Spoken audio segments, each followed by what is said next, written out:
النهاردة شفت فيديوهات ناس كتير جدا بتتكلم عن حسن شاكوش وعمر كمال وحمو بيكا ان هما متصورين مع عربياتهم اللي هي ب50 مليون، وقاعدين يقولوا الشهادة هقطع الشهادة والشهادة ملهاش لازمة والتعليم ملوش لازمة، وقاعدين بيحقدوا وينفسنوا على حمو بيكا وحسن شاكوش وعمر كمال. الناس دي بتعترض على رزق ربنا، ان ربنا رزق عمر كمال وحسن شاكوش وحمو بيكا، بيعترضوا ان ربنا رزقهم فمش عاجبهم، فبيقول لك انا ايه شهادتي دي ابلها واشرب ميتها واقطعها لان انا ما عملتش زيهم وما وصلتش زيهم. يا اخي هو ربنا رزق، ده رزقهم هم، انت ما تعرفش هم شافوا ايه معاناة ايه في حياتهم. رزقهم 50 مليون، 20 مليار، انت مالك؟ انت مالك؟ ما يخصك، خليك في حالك. انت اللي جبت شهادتك ما عرفتش، بقيت فاشل ما عرفتش تعمل حاجه، ما تنجح. اصل النجاح مش مرتبط بشهاده. ما تنجح وما تحقدش على حد ولا تجل من حد. السواد اللي جواك وده صعب جدا يا مصريين. هو ربنا كرمهم ورزقهم، انت ما بتبص في رزقه ليه؟ انت مالك؟ شهادتك مش عاجباك يا سيدي قطعها واطلع رقاصه، اشتغل رقاصة، محدش ماسكك. انت شايف ان شهادتك مش هتقدر تساعدك انك تبقى حاجه في البلد دي؟ يا قطع شهادتك واطلع غني، اطلع ارقص، لكن ما تبصش لحد في رزقه مهما كان.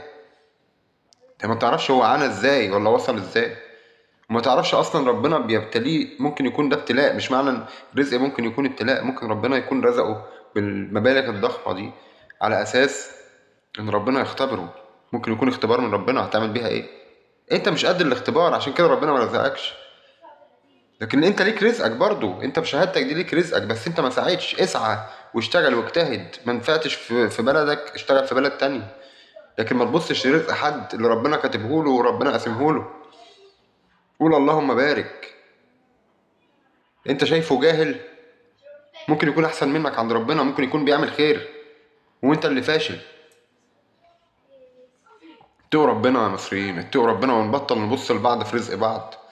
مهما كان اللي قدامك هو ربنا رزقه. ربنا انت مش هتعدل على اللي ربنا رزقه، مش هتعدل على رزق ربنا. مش انت اللي هتاخد التوزيعه. هو مين اللي بيوزع؟ هو مين اللي اداله الفلوس دي؟ مش ربنا؟ مين اللي رزقه؟ مش ربنا؟ انت بقى معترض بتقول لا يا رب انت وزعت غلط، المفروض تديهاني انا ابو شهاده. انت بتقول كده لربنا؟ انت بتقول ربنا انت بتديله رزق ليه؟ المفروض تدينا انا ال50 مليون. انت عملت ايه عشان ال50 مليون؟ انت عملت ايه عشان ال20 ألف؟ انت فاشل، انت قاعد بشهادتك ولا انت ومفكر ومفكر انت عملتش حاجه، انت قاعد معلق الشهاده وقاعد. انت ما عملتش اي مجهود، انت ما تعرفش هو عمل ايه. يا جماعه حبوا الخير لبعض، اللي انتوا بتعملوه ده غلط.